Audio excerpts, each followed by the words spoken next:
Gayle, I know you and I have talked a lot about this, we and have. it takes a lot of courage for these women to come forward, and I think that they should continue to do something. We hope that they will continue to speak up. Yeah. I also want to say this, that this is a moment that demands a frank and honest assessment about where we stand and, more generally, the safety of women.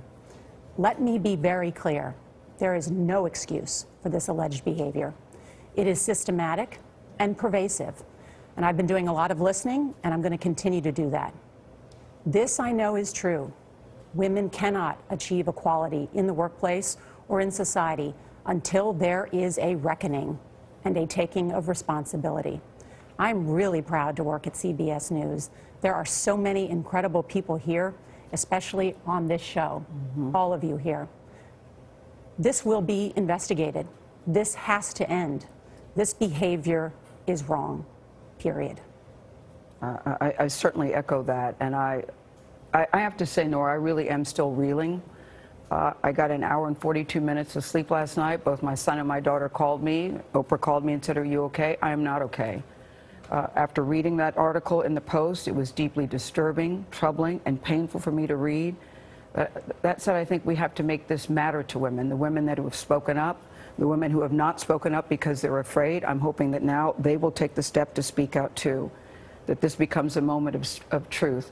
You know, I've enjoyed a friendship and a partnership with Charlie for the past 5 years. I've held him in such high regard, and I'm really struggling because what do you say when someone that you deeply care about has done something that is so horrible? How do you wrap your brain around that? I'm really grappling with that. That said, Charlie does not get a pass here. He doesn't get a pass from anyone in this room. We are all deeply affected. We are all rocked by this. And I want to echo what Norah said. I really applaud the women that speak up despite the friendship. He doesn't get a pass because I can't stop thinking about the anguish of these women.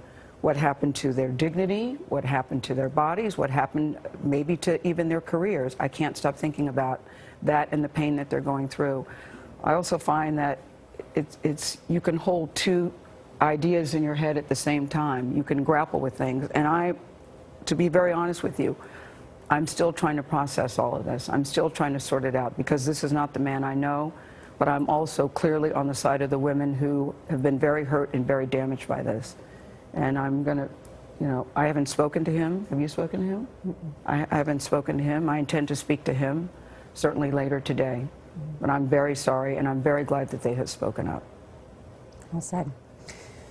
We are going to continue to do our reporting on this story and other allegations that have come forward, and we're going to continue. Can I just say this, Norah? We have a great team here, and we are all, as you said, very committed to bringing you the news, even when it affects us so deeply. None of us ever thought that we'd be sitting at this table in particular telling this story, but here we are. But we will continue to report the news as we always have.